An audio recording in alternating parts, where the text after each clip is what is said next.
Okay. Okay. Okay.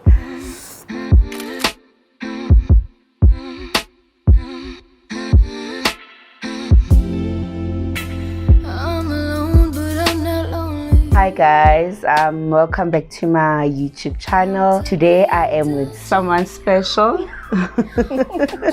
I am such a bad person. Like, why, whenever there's Lerato involved, there's so much conflict going on. You know, there were also feelings of I'm not worthy. You know, there's just feelings of life has never gone right for me. Lerato Solomon is a mental health advocate passionate about mental health education and awareness. She is the founder of Mental Matters with Lerato Solomon and a UN Sustainable Development Solutions Network Youth Fellow. She inspires and empowers the voiceless and hopeless by sharing her mental health journey through storytelling, sparkling uncomfortable conversations, and raising awareness. As a young person living with mental illness, she has dedicated her life cause to normalizing conversations about suicide, mental illness, and mental health matters. Kobatung, I've always been this withdrawn person, but like Kobatung, they always see this perfect picture, you know, Lerato's, she's working, you know how it is with family, but every time I am by myself, it would be hell.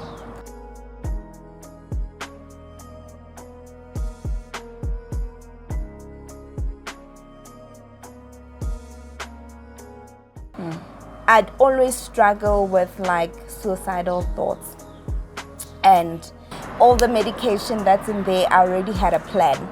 Like at this time, you know, when my daughter is sleeping, I'm just going to take the medication. At that point, I wasn't even thinking like.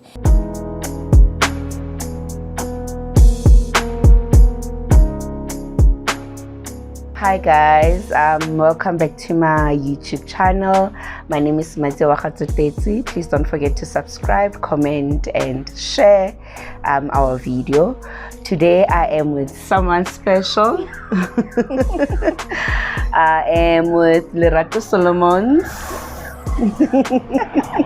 Welcome. Thank you. So you and I met through Cebu. Yeah. Through our mentorship program. Yeah. And we had the opportunity to also meet again when you came to one of our events that we had at work to speak with the young people. Yeah. How are you? How am I? Yo, that's a loaded question. That's a loaded question. No, but I am doing okay. I'm not great, but I am doing okay. Yeah, life has been busy. It's been hectic. Yeah.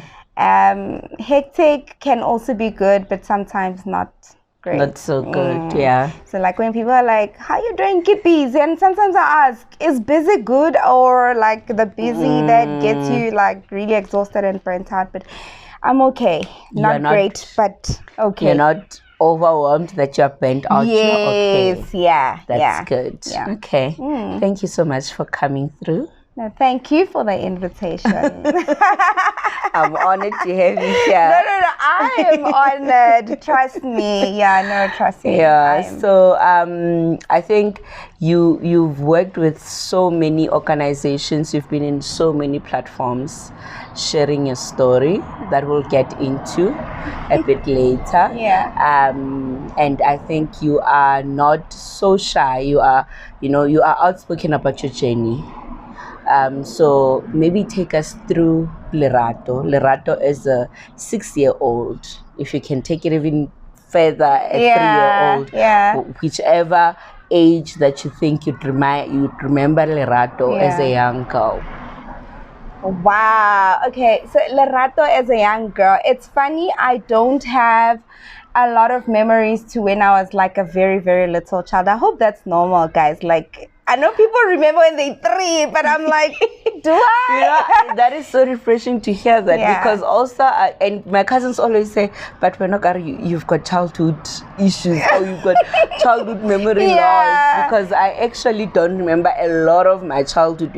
From 6 years, I can remember, and significant things I can remember, but other things I can't, that they remember. So it's okay. Okay. But Lerato, I was born in Hammanskraal. Like Pitori. I'm a Pitori girl. Yes. I'm born in Hammanskraal and then later moved to Mabopane. My mom got married and she moved to Mabopane. And I went to Morula View Primary School. Guys, it's amazing how Lerato is my home girl and I don't even know her. I went to Morula View Primary School, but obviously due to like a lot of family issues, we then moved to Joburg. And we really moved like it was a movie. I always explain this to people, like my transition from Pretoria to Joburg was like a movie, because it was just one random day. My mom was like, pack up, we're going, you know. And so I'm just gonna let you a bit in. Okay. When my mom got married, all I could remember was this miserable, terrible life that we had, because my mom was abused. And to a point where I didn't even know my mom anymore, because she'd spent so much time in hospital. One moment she's in ICU, when she's out of the ICU, she's back at home and she gets beaten again. She ended up spending most of her life in psychiatric wards, because obviously it has like hectic impact on you, the type of abuse that and look, I'm not saying there's like major abuse abuse is abuse. And we react differently to abuse, So I grew up with my little brother, and I had to grow up a lot more quicker than my peers. So there's 2 of you.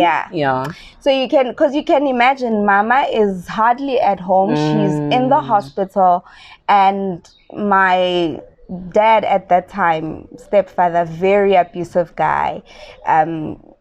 When my mom is in hospital, I'm left with my little brother, so I'm now the mother. Above being the bigger sister, you know, I am the mom and doing that. So I was away from the streets. Not the kind of streets, guys. I was too young.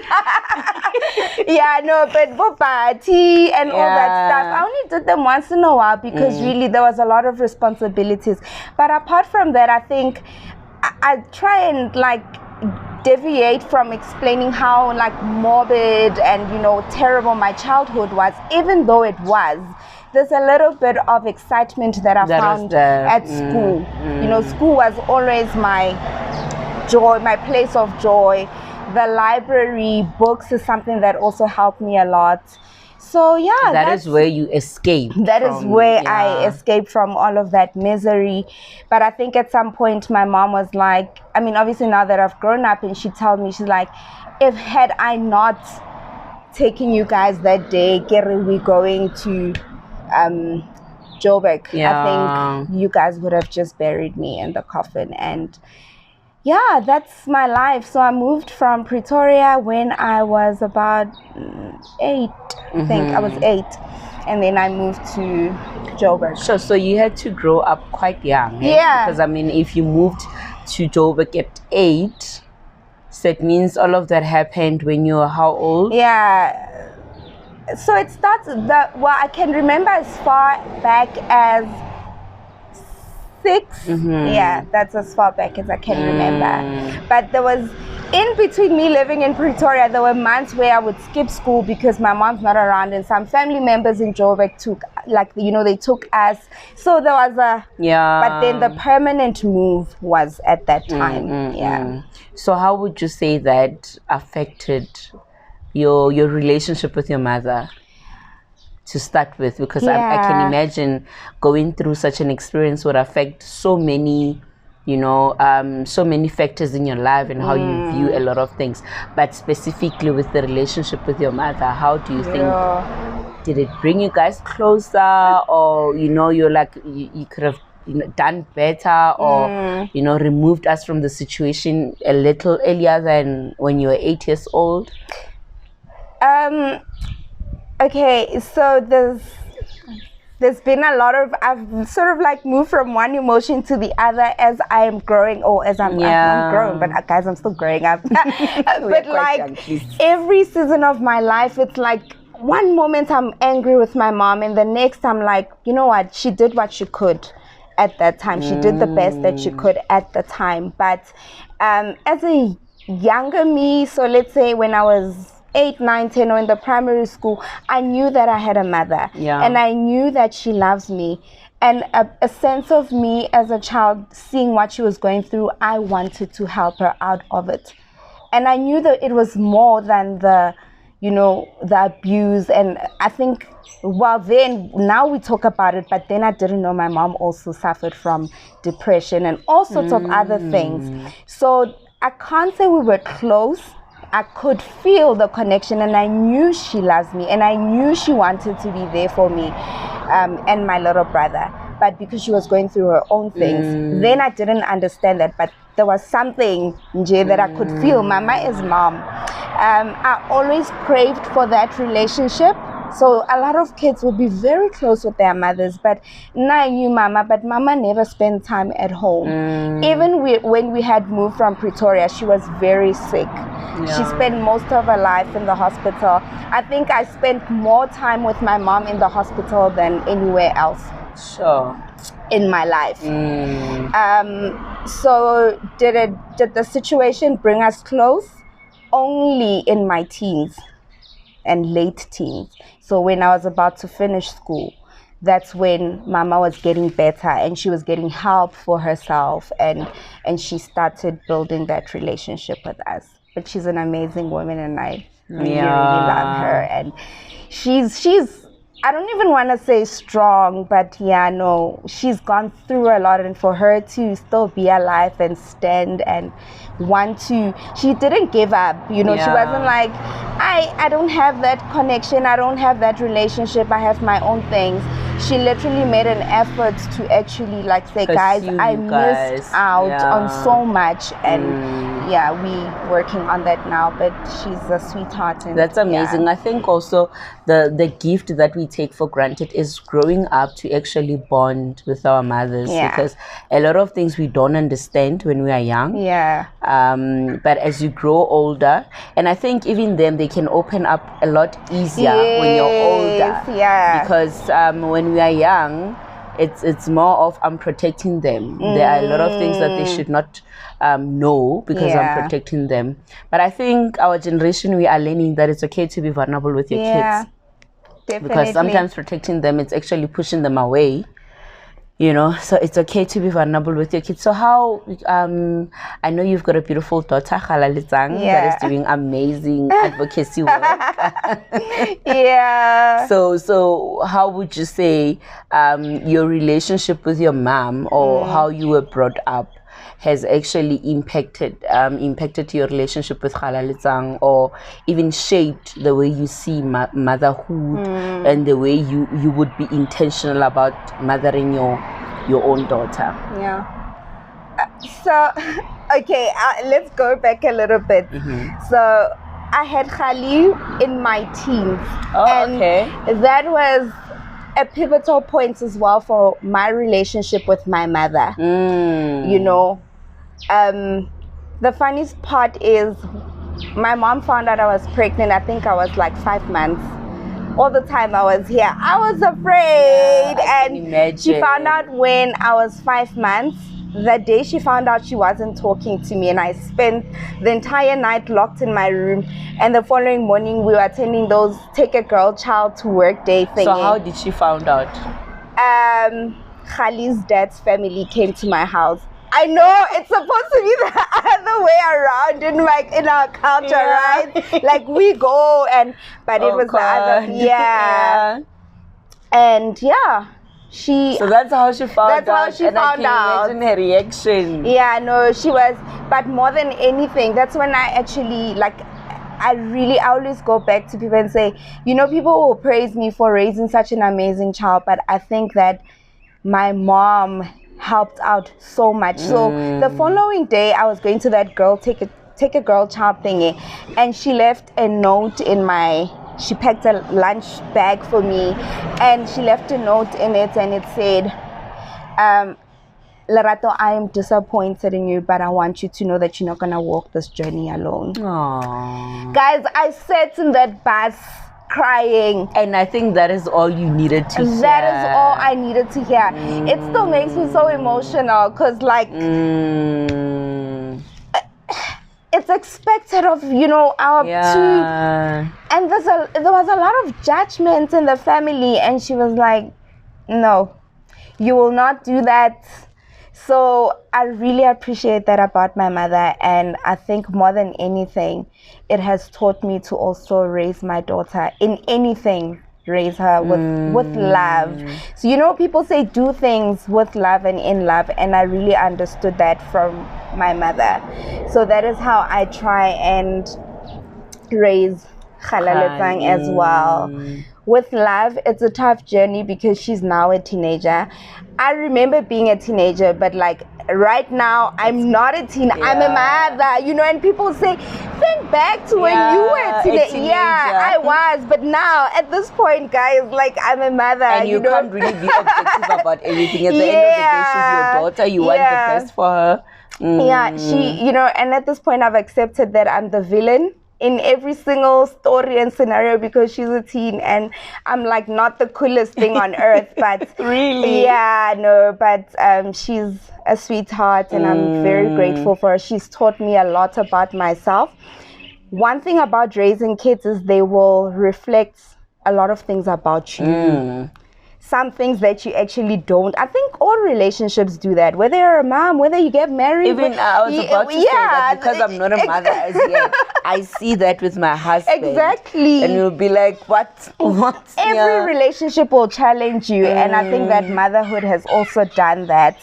And most of my life, I've tried to like protect her and raise her in this, protected world, because of the things that I went through. Yes. But then I realized as well that part of me doing that hurt her more than anything, And she even once wrote a letter to me and said, let me be, like, don't be afraid. She's at an age where I fell pregnant, and that made me anxious. Like, I thought about it, I'm like, oh my gosh, at her age, I was actually pregnant or about to find out that I'm actually pregnant.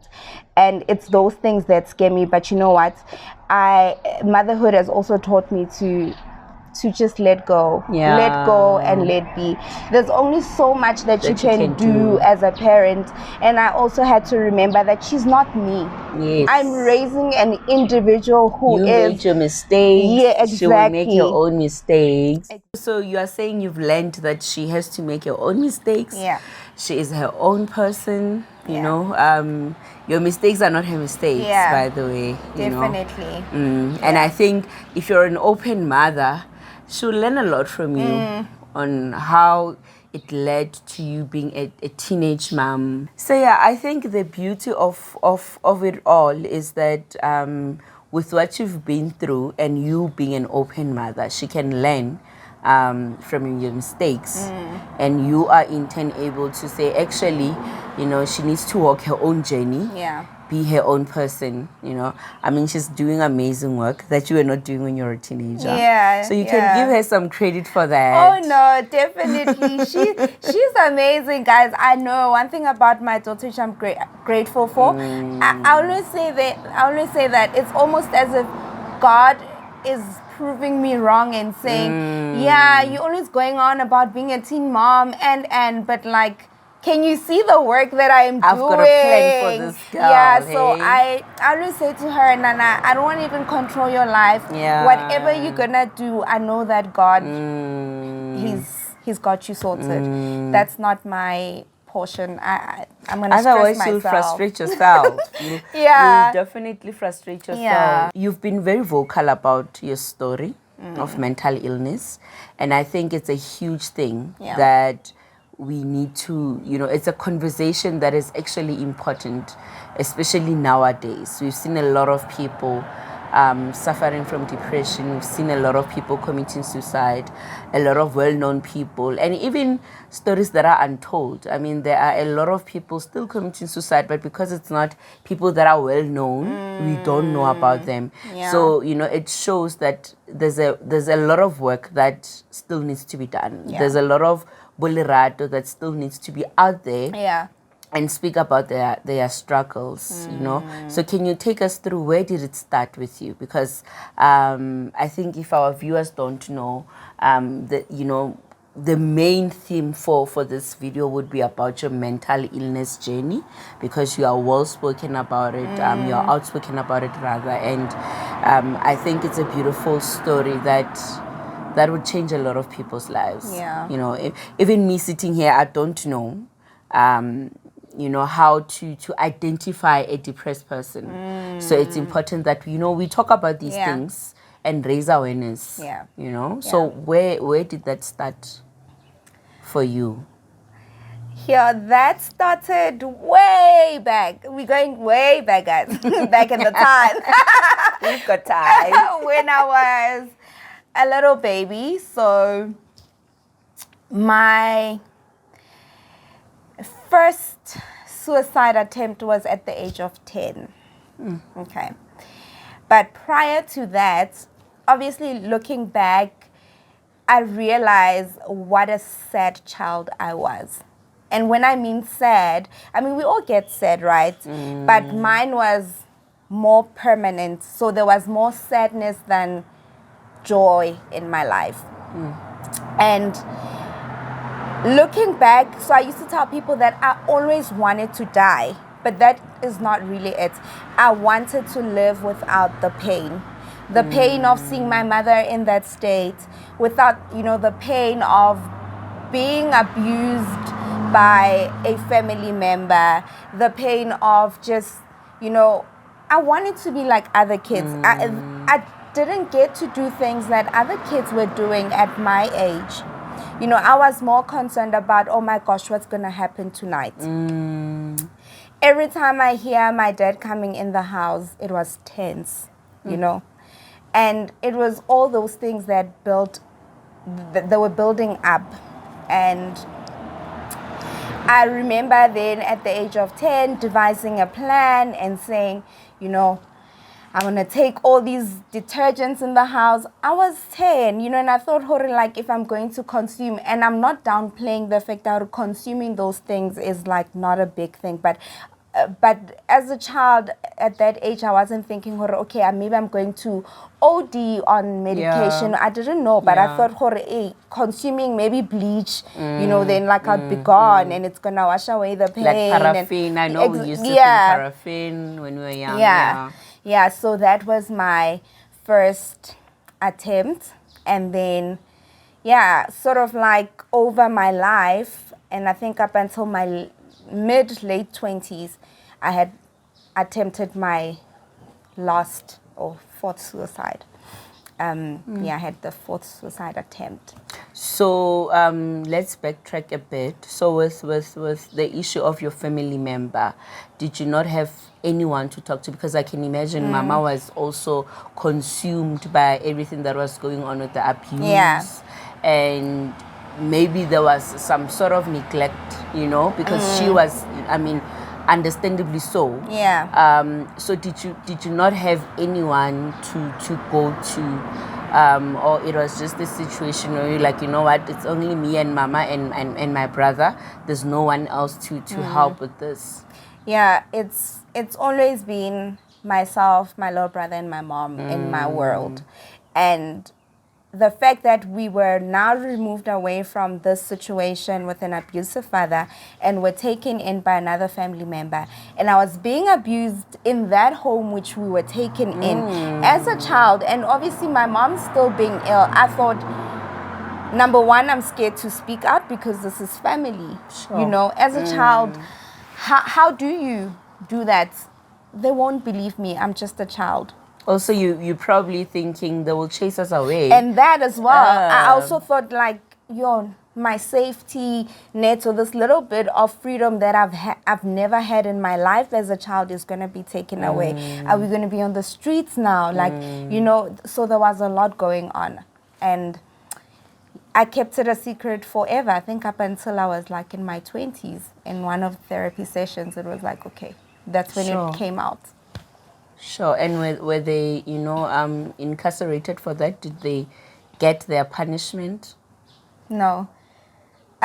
So it's my mom. A few people know in my family about it. Even as old as I was when I told them, they seemed very, I don't want to say like laid back about it, but it was like the same thing happened to us as kids. And then I got upset and said, but like, can we just not do something about it? I hear it's happened, you know, and that's where my frustration came from.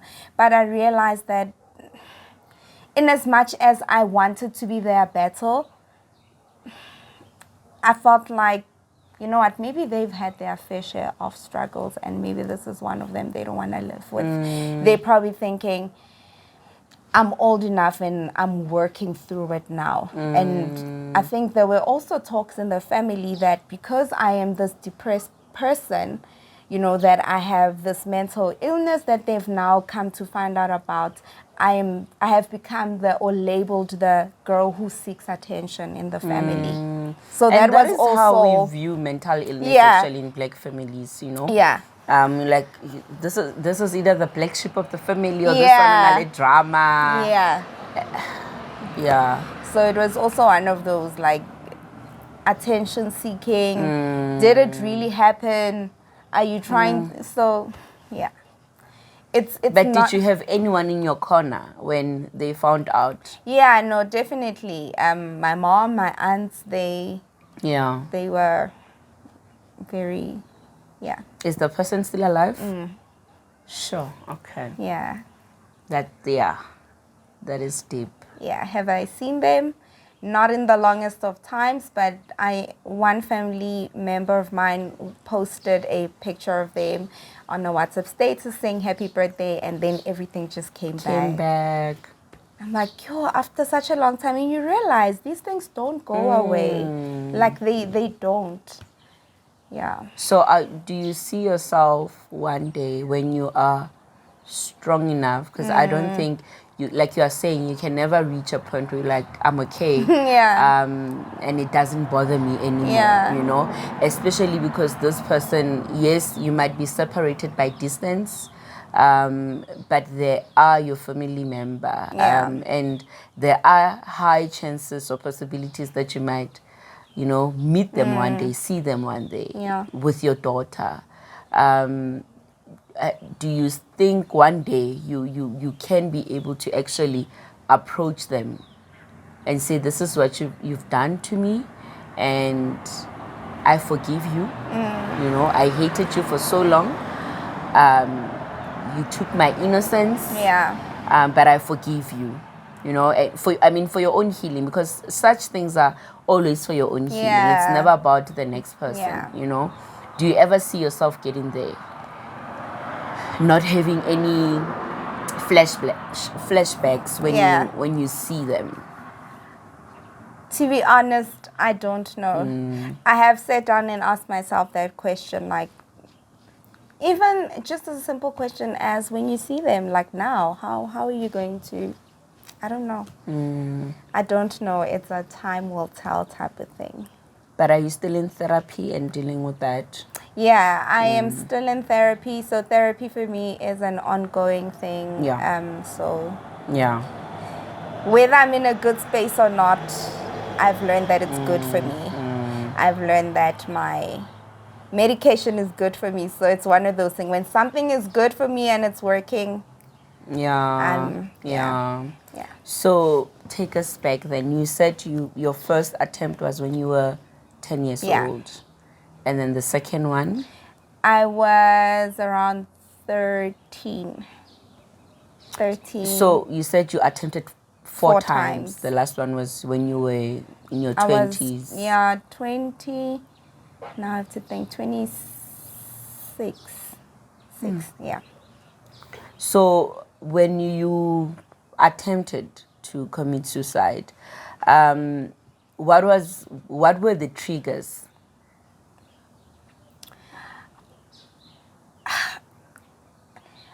So it's almost like the same thing. It's always wanting to live without feeling this way, but at different, or those different times, it was always like maybe an incident that's happened over like time. For instance, the last one, I had gotten into like a hectic argument, with my boyfriend, and then there was like a lot of things happening at work, and there were just these feelings of, I am such a bad person. Like, why, whenever there's Lerato involved, there's so much conflict going on. There were also feelings of, I'm not worthy. There's just feelings of, life has never gone right for me. So, when I got admitted, I was at a point where I was told that this is just like major depressive, disorder. Yeah. Because you can imagine all my life, here is 10-year-old, all the way up to like being 26, and none of this has ever been dealt with, like all along. So at that point, I remember begging the doctor at Casualty and saying, I don't even want to be admitted in the hospital. Like, if there's a place where you can take me and they can literally just deal with what's going on here. In my mind, I'm like, yes, I know there's something wrong with me, but I know I don't need like a general practitioner to say that, hey, you're depressed, here, take the medication. Because sometimes that's what they do. You get admitted into hospital and they'll tell you, oh no, Mate, you're depressed. And then a psychiatrist comes and then they give you medication and then they're done with you. And I've had incidents where that's happened, but I was never taken into the journey to say, this is what we mean by when we say you are depressed, and they're asking for the family history to see if maybe that's part of it, where they bring in psychologists, where they bring in occupational therapists, because sometimes depression can impact you to such a point where your normal functioning of life is heavily impacted. So where you even struggle to do simple things, your daily functionalities, like concentration levels were not there, desire to work, zero, productivity at work, zero. Lerato wasn't even submitting things, like everything was just not happening. And there were a lot of those incidents, but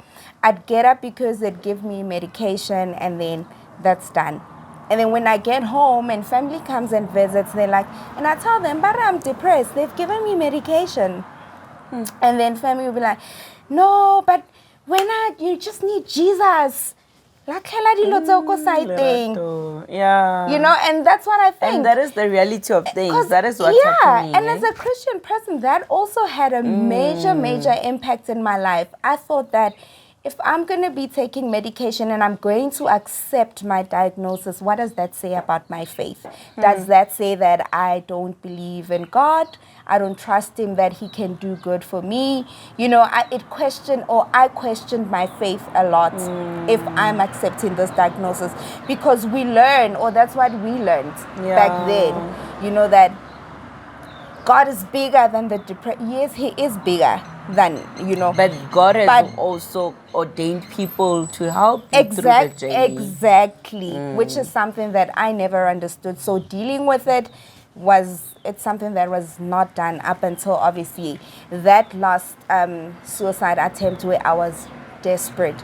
I think that I made such a big scene in that Casualty. I was just screaming my lungs out and saying, I am desperate for help. So take us through that. So how did you end up in Casualty? Yeah. You try, how did you try, and who took you to Casualty? Take us through that. So I remember the night, that whole week I was in a terrible space. And I remember the one day when I went to work during that week, I cried the entire day. Like, even my colleagues never understood. It was just me, and so she was crying and crying and crying. I was in a terrible space. And eventually I decided to go home. And that night, I was like, you know what, there's no point in living anymore. Like, I've been struggling with this all my life. So how I'd describe my life, there's always been these incredible moments, of course, but I think Kobatung, I've always been this withdrawn person, but like Kobatung, they always see this perfect picture, Lerato's, she's working, you know how it is with family. If you can go to school, get your qualifications, move out, get a car, get married, you are fine. And that is Mati, the successful person. And that is what people would see. But every time I am by myself, it would be hell. I'd always struggle with like suicidal thoughts. And I know that day when I got back from work, all I could think of was, I'm going to raid my cupboard. All the medication that's in there, I already had a plan. Like, at this time, when my daughter is sleeping, I'm just going to take the medication. At that point, I wasn't even thinking. Like, I thought that me dying would actually, my daughter would be better off without me, because I felt like I served her no good. Because I was just this walking ball of, I can't even describe it, Mati. Like, I wasn't present in any moment of my life. I could be sitting here and my head is, you are zoning out elsewhere. And so I planned, okay, this is what I'm going to do. Eventually, I didn't do that. And then the following day came and I was supposed to go to work. I'm supposed to get dressed. And I was like, no way I am getting out of the house. And I called in sick. It's also something that I did a lot. I would move from one workplace to the other because I struggled with change. Something that would just trigger me in a workplace, like abusive, a very hostile or toxic environment, I'd immediately just want to quit. I wouldn't address any situations or conflicts that I was faced with. So I constantly moved from one place to the other. But also because of how I would feel, I would be absent from work a lot, I'd get admitted a lot, and I would become this problematic person. So keeping, or having one steady job was not a thing for me. Because at work they're all about your trend. Like exactly. This is a trend. She's forever off sick. Yeah, which is something I did, and I couldn't even explain to them. Hore, I'd lie about how I'm feeling, because most times they'd ask, "But what's wrong with you? You always sick?" Because I'm always calling in sick, and that's what I did. I said, "Guys, I'm not gonna come into work. I'm feeling sick." And so I wasn't even physically feeling it, but Because were you able to, by then, did you know that you have depression? Or it was just, there's so much happening in your mind that is making you unwell? Or like you could diagnose yourself to say, actually, I think I'm in a depressed state. Yeah, at that point I knew that I am in that depressed state, but I think I was also in denial. I was like, maybe there's just a lot going on, so a part of me knew, and a part of me was denying, and a part of me was like, but you could get over this. But remember also, everyone's words keep playing in my mind. You're a Christian girl, you've got this, God has got you. You can't struggle with these thoughts as a Christian person. So they're demonic. Exactly. People would come and cast demons out of you. There's a lot. But at that point, and then I called in sick, and then I started preparing my meds, and I put them together, a whole lot of them. And then I started crying. I thought of how I'm going to call, everyone and just tell them that, I love them, and they must just know that, I'm just going to be okay from now on. And I couldn't do it, but then something in me said, but Lerato, you can't, not now, this is not the time. And then something just came in me and said, you can get help, just ask for the help, you know. No one is going to judge you. And I was like, now all these thoughts are playing in my head. Mati, I promise you, I've had so much dialogue with myself most of my life, and just battling between do this, don't do this, don't do. And we all have it, but I think that with me, it was, my mind was working overtime. And I think it's exhausting, because I think I can imagine, I was telling my sister-in-law the other time, like, you know, there's so much going on that my mind is so exhausted, because I can't even sit still in prayer. Yeah. I can't even be present in prayer, because when I'm praying, I'm already thinking about the next thing to do. You know? So I can imagine, because I was going to ask you, how then do you differentiate between having a bad week or a bad month to you are depressed? You know? Yeah. Because sometimes we might need help, but we don't know that actually you are sinking into depression. Yeah. Okay, we'll just go into that. Let's Finish off this. Cool. So, okay. So much to talk about. Yeah. So then, like, something said, like, get help. And then I called SADC. And then I spoke to them and I was crying. And what is SADC for those that don't know? Oh, yeah, the South African Depression and Anxiety Group. Yeah. They are quite powerful and have been very helpful to our South African society. That's a helpline. If you're feeling sad, please just don't even take it to like I'm feeling depressed. If you feel like you need to talk and you can't talk to somebody, they'll be very welcoming to just hear you out. And so, yeah, they were very helpful. So I gave them a call and told them this is how I'm feeling. And they asked, what are you going to do? And I told them this is what I'm planning on doing. And they said, we're going to call an ambulance for you. And I said, no, I think I'll be fine. I'll call a friend. Then they said, okay, we're going to call you back. After that phone call, I then decided to call a friend of mine, but then she didn't pick up. And immediately my mind goes to, you see, you're not gonna get any help. Because I can imagine. I'm thinking that as well. I mean, I'm thinking, what if the people that have actually succeeded in killing themselves, they just had that one phone call. It's like in prison when they're saying you have one phone call. Exactly. And the people, sure, guys. Yeah, and she didn't pick up. I think I tried my aunt at that point. She didn't pick up as well. And then I then just went ahead and took the medication. And after that, I freaked out. I was like, Lord, what did I just do? Is this what's going to happen to me? And I remember shaking and I was crying and then I was screaming. And I think then SADC called me back and then I told them this is what I did. They asked me for my address and all that stuff and I gave it to them. And before I know it, so the ambulance didn't arrive at that time, but they were still on the phone with me. I heard a knock on my door. And at this time, I'm alone. I heard a knock on my door. And apparently, one of the guys who lives in my complex is a paramedic. And the lady or the ambulance that was coming through, it was his wife, and said to him, there's a lady living in the complex. This is we coming, but can you please just go and check? And then he came through and we prayed together and he took me outside and we were talking and then the ambulance came through and I was taken to casualty.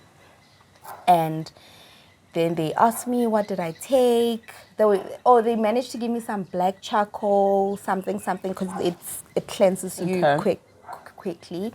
And then at the casualty, I was asked, what did you take? So I explained.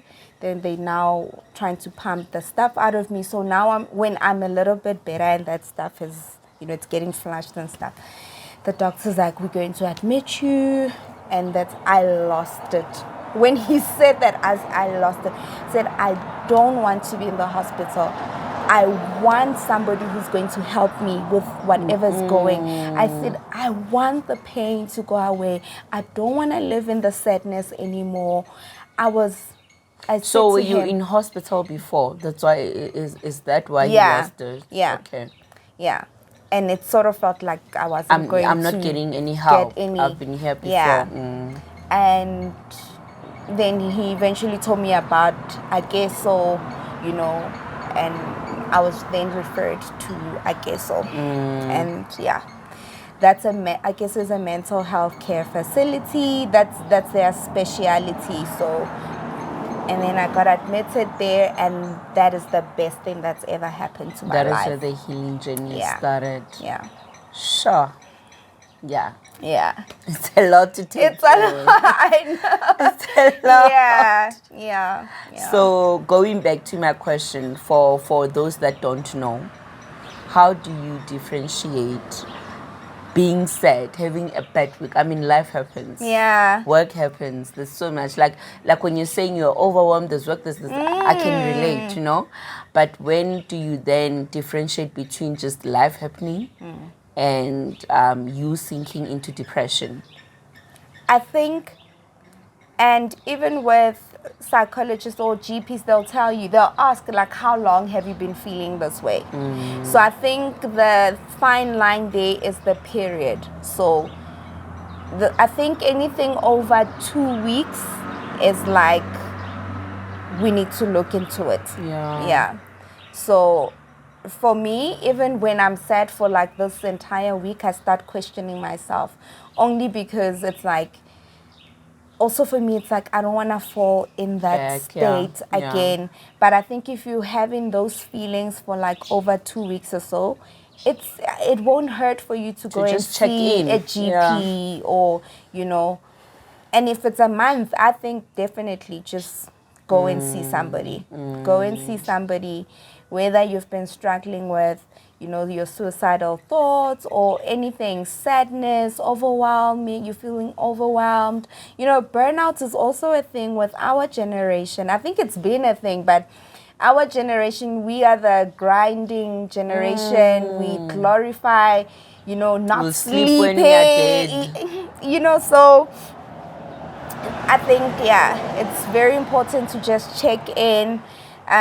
Sometimes, you know, it doesn't even have to be a GP. You can just call SADC, for instance, and talk to them. And I think that they will be able to actually ascertain if you maybe need to go and see somebody or not.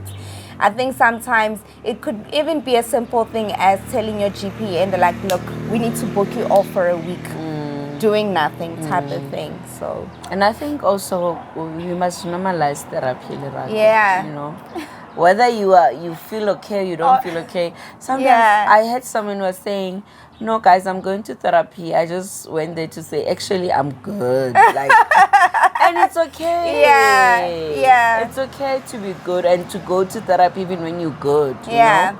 Because that is why we are unable to differentiate our different state of mind, because definitely, you know, definitely I am an advocate for therapy, like all the way for the little ones, for the older ones. It doesn't matter, all of us, we need it. We need it.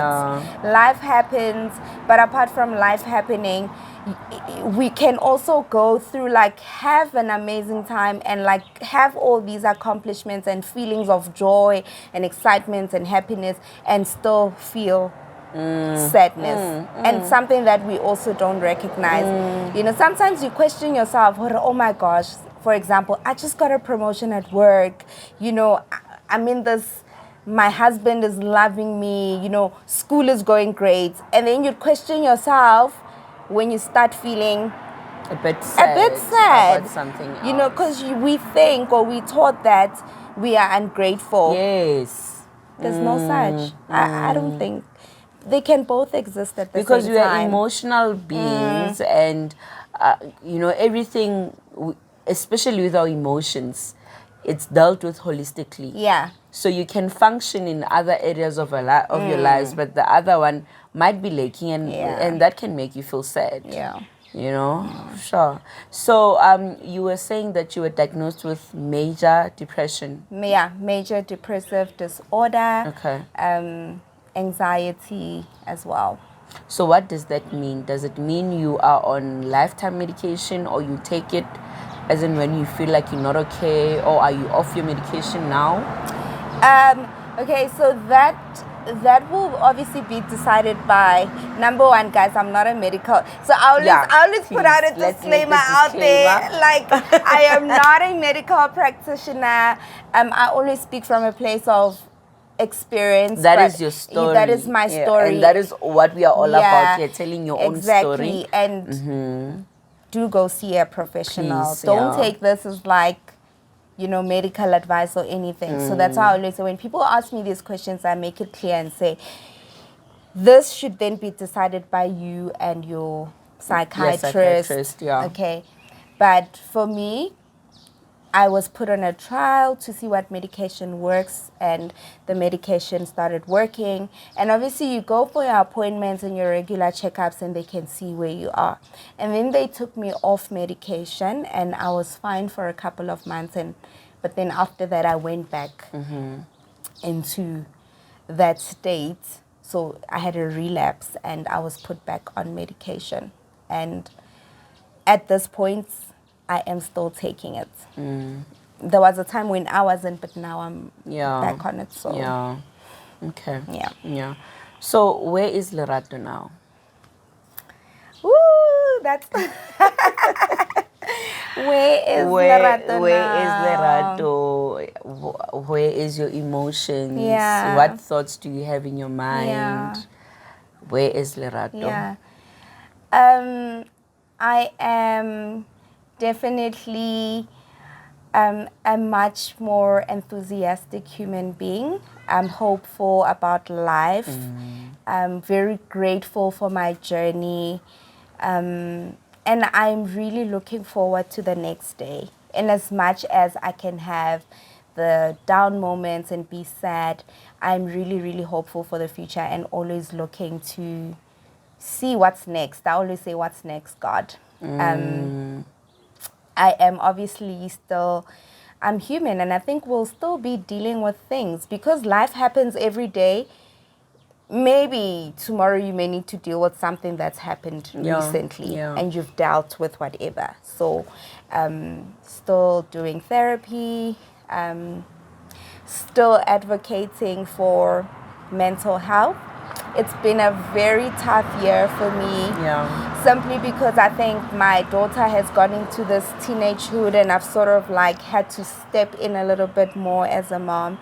And relationships can be draining, so, but yeah, besides that, I'm doing okay. You're taking it as it comes. I'm taking it as it comes.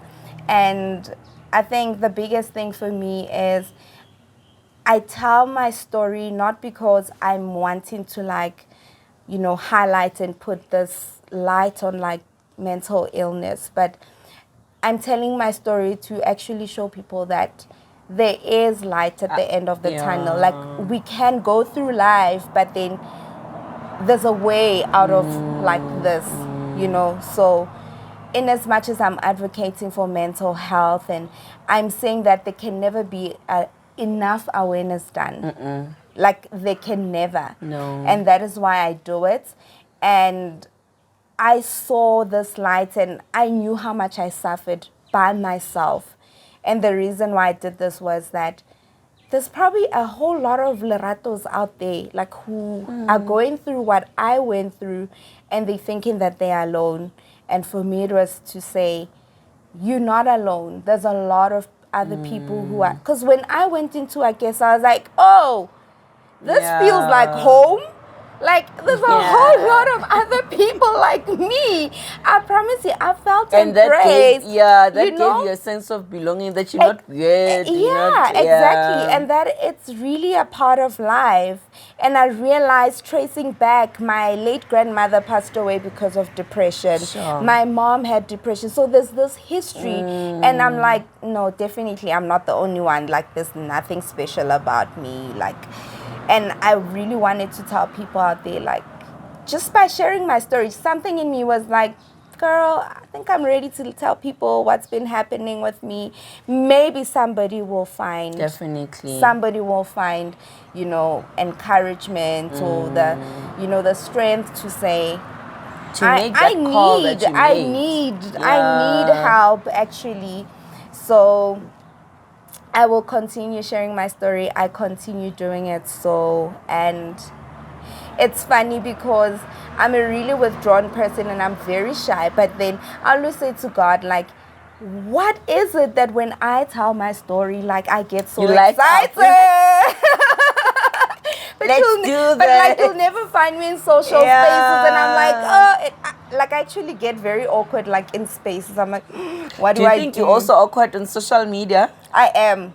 No, trust me, trust me. Because when I was going through your Instagram page, I'm like, I know Lerato is doing a lot of work, but she's not, showing it because I know, we are. It's not that we are successful when we're showing it on social media, but social media is also a tool to get that kind of information.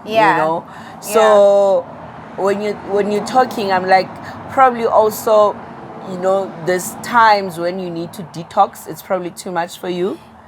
And you're like, okay, I need to, Trust for me, my health. Yeah, trust me, the social media it's a big thing for me. Like, to even have, I never had like Instagram prior to like having the Instagram page I have now. And I decided to have that because of I wanted to get the word out there or share my story and the work that I do. So it gets overwhelming for me. Like, I can go quiet for like some time. But guys, I am working on that. I will put a lot of stuff out there. But at least your contact details are there, your email address is So at least the nice part about it is people do go on my website and then like I do get contacted from there. So there's still other means to get hold of me. Because I can imagine with social media there's so much information that we are consuming, and I want to ask especially with the stories that were out there, Bu Ricky Rick, the guy from Gomorrah, when you as a mental health or is it mental wellness or health or illness? Well, you can say mental wellness. No, let's say mental health. Mental health advocate. What goes through your mind when you see such stories? When you wake up to the news that somebody just took their life, what goes through? Is it some sort of a flashback for you, a trigger, or you get a sense of feeling that I need to do more? It's triggering. It's also a great reminder that the work that I do and that other people do is needed. And I think that if mental health or mental illness awareness is not even something that it's not for a specific group. So you can't say that it should be left in the hands of like your mental health advocates, or for your doctors. I think it's a global community thing. If you, like for instance, what you did, like you inviting me to an event that you did for your young girls.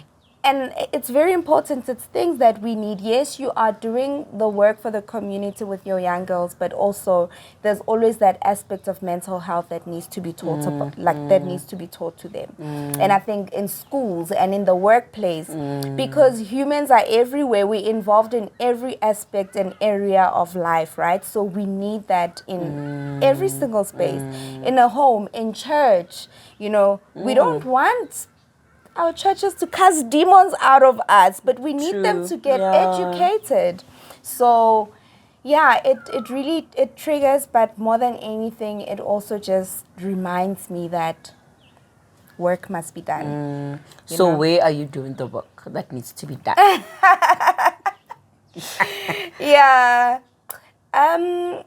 So I largely work with organizers. So really the organizations vary, but I think there's been, or over the period of COVID, there was a lot of, there was a lot of emphasis on like the workplace, because I think businesses realized that with the people or their staff members being at home, and we know over COVID there was this big, I call it like a mental health awareness boom. All of a sudden, everybody was talking mental health, right? And I think the businesses started getting interested in exploring the topic more. in that. Yeah. And that's where I started a lot of the work, so with the corporates, and I think they were a lot more interested in. So my thing is, I stand for the layperson, the people who don't really understand what depression is or what anxiety is.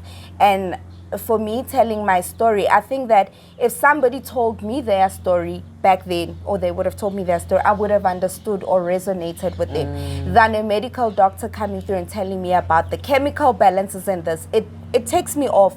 That information is much needed, right? But also we need to hear real people's stories so we can relate.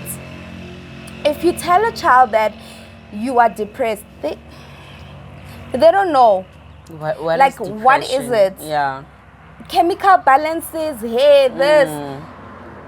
I'm not to take away from any of that. That is very much needed. But I think that even if you explain in the workplace that, people call in and say, like, I'm sick, and you're wondering, they'll be calling and doing that for, like, every month the person is sick. And you are then flagging them, and they're the problematic, employee in the workplace. But we're not probing. HR is actually not questioning what's wrong in a realistic way that they care. And I think because that's what I did, and we need like corporates to understand that. But I think my interest also is now getting into like the schools. I think that if we can tackle it from when they're young, and I'm realizing this with my daughter, because there are things that happen in her life and they're also quite triggering to me, where I'm like, are you okay, Nana? She'd be sad for some time. She'd lock herself in the room. And I'm getting worried now, right? Because I'd recognize those things from when I was a young child. And that's when I started introducing, like, therapy for her. And now we talk, and I ask her, like, so should it happen that in life you are told, you've got, for instance, like depression or anxiety, or like, are you open to learning about those? And she learns about them, and she says, Mama, like, a lot of kids at school have this, or somebody's taking anxiety medication, somebody's doing this, so it's important for us to teach the younger ones, but also so that they're able to communicate their feelings in a way that will not be intimidating to them, And I think when they start from when they're little, then we get adults who are well informed and are able to actually recognize, or not even recognize, but be comfortable with asking for help and talking about their feelings. If we can let our kids talk about how I feel like dying this week, or Mama, I was going to like take dipilisi, let's welcome those conversations. As much as they're hard, they are very much needed. With no judgment whatsoever, because it can be because I think kids also they talk to people where they feel they are embraced. It's a safe space, and like you were saying, as a parent it becomes difficult sometimes to draw the line, but I think it's there's work to be done. A lot. There's work to be done. Everywhere. Because I'm sitting here and I feel like, I actually don't know much about mental health or mental illness, And what you're saying about the workplace as well. Because I remember I had a colleague of mine that once her mom passed away, things just went, and we tried to reach out, we tried to, take her for counseling and so forth. But I think she was also at a state where she was not ready. Yeah. And unfortunately, at the end of the day, the company will say production needs to continue. Yeah. Unfortunately. Yeah. So we need the knowledge, Lerato. We need the knowledge. We do. Yeah, we need the knowledge. We do. We need parents to be equipped. All of us. Yeah, everyone. Actually. Everyone. Because you could also be You could also be sitting with somebody, so you personally could not have like a mental illness, but be a carer for somebody who has it. It's also a question of, it becomes heavy on you as well as the person caring. So how do you then deal with that as well? You know, Debrief. because I can imagine it's always been hectic and intense for the people around me to be around me, because sometimes they don't know what to do, they don't know what to say. So it's holistic. But I think that would be a question, what do you do? Like, if it's me supporting a person that is going through that, what would you advise? Because I know that your experience might be different from someone else. They would want to be embraced differently. But with your experience, what do I do? How do I be there for you? And it's as simple as asking, what would you like me to do? Because sometimes, and I always say this to my mother, stop being the fixer. Yeah. I'd call her like, oh, kitsoriki flu.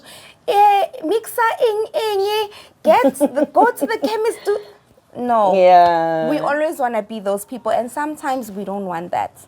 Sometimes you just want a person to listen. Sometimes, and I'm learning that from my daughter, she just say, please leave me alone. Okay. And then I'd say to her, when you need me, I'll be here. Yeah. Yeah. So a simple question of asking.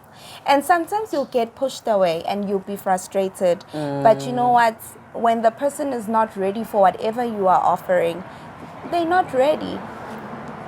And you can't force them. them. Yeah, you can't force them. Yeah. But the guilt, hey?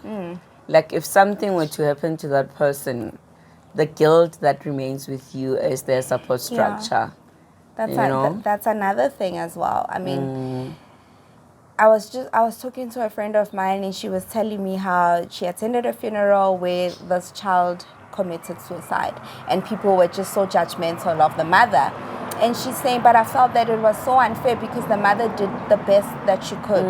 She tried. She's called, psychiatrists. She's taken the child to a mental health care facility. So she's done what she could. And at the end of the day, so it's we obviously don't want it to get there. But I think also when you're noticing those symptoms, I think more than anything, we are afraid to actually ask, hey? When you see a person, they're not okay, you're afraid to ask, like, what is wrong? Yeah. And I think that's what we should do. Because most times you want people to ask. I think sometimes you want your husband to actually ask you, like, you don't look okay today. Like, what happened or what's wrong? Do you want to talk? So maybe we can start it from there. Do you want to talk? Would you like to talk? And if not, you just affirm them to say, look, I'm here. Whenever you want to talk, I am here. And I think also we should not wait for when a person is not feeling okay, It's important to continuously check in, Because my husband and I were having the conversation the other day, talking about just so much going on, and because I was just, emotional, throwing tantrums, and I'm like, I'm tired of this and this and this, this, like drama at work and so forth. But I also allowed and gave him that space to check in, to say, I'm also, and that is where I realized that actually he's also going through a lot, But because I am showing it doesn't mean he's not going through a lot, because sometimes men would tend to be protective and give you your moment. Yeah. Meanwhile, Bona, they also suffer a lot in silence, So it's important that random conversations, we check in, you know. We always like to say, hey, siyagoisha, everyone yagoisha. And it's okay, so it's important to acknowledge that siyagoisha, guys, So, man, thank you so much. Any closing comments, to our viewers? Where can they reach you? Anything that you want to say to them? Yeah. I think that let's normalize struggle. We live in this perfect Instagram world, where everything is hunky-dory and nobody's going through life, you know. And we always tend to compare our ourselves with really other, low yeah. moments to like the reels of other people, the perfect moments.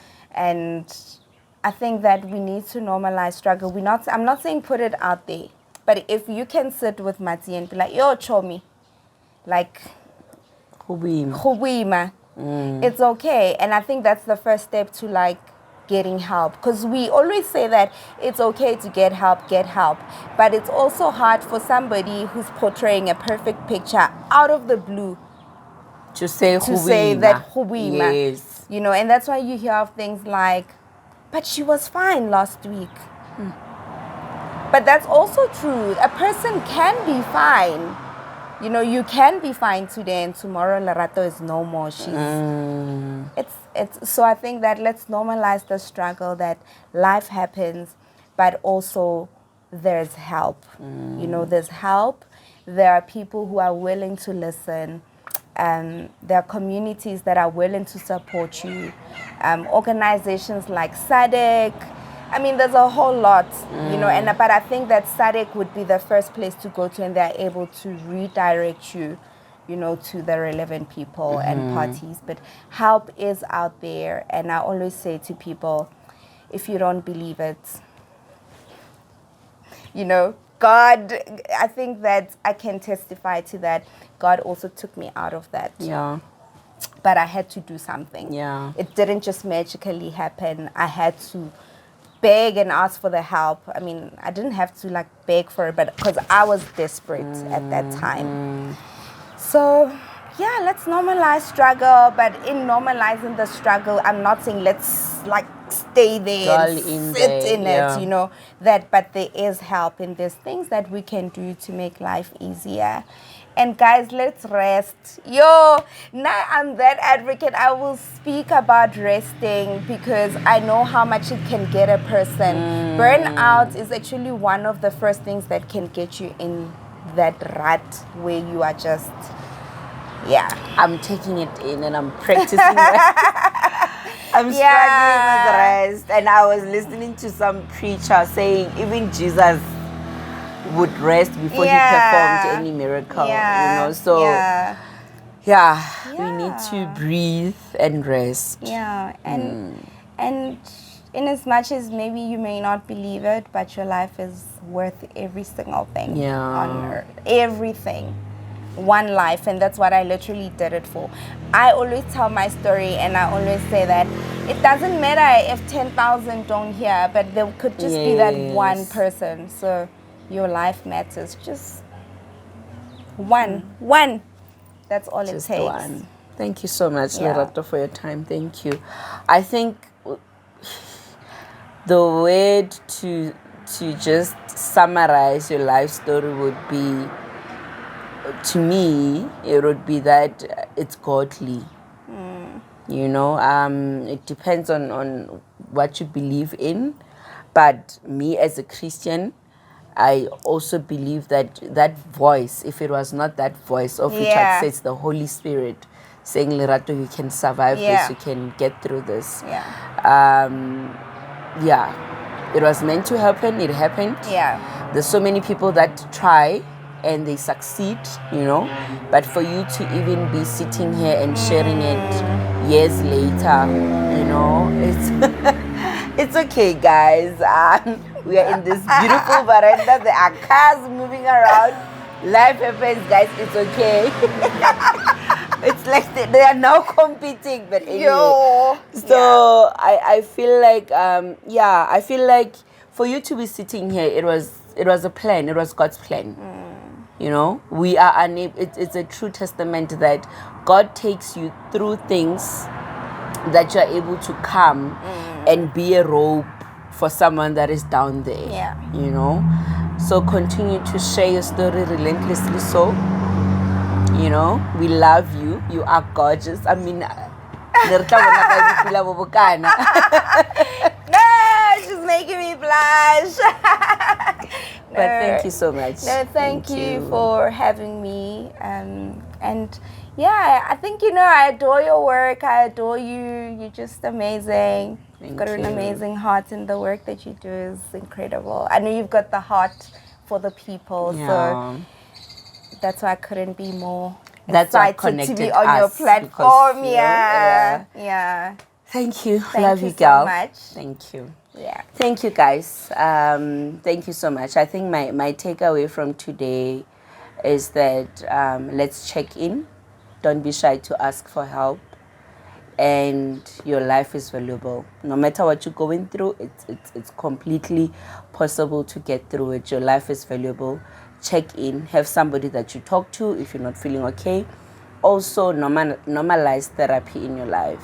Normalize talking about things, no matter how small you feel that issue might be, but normalize having someone that you can talk to, that you can reach out to. Love you guys.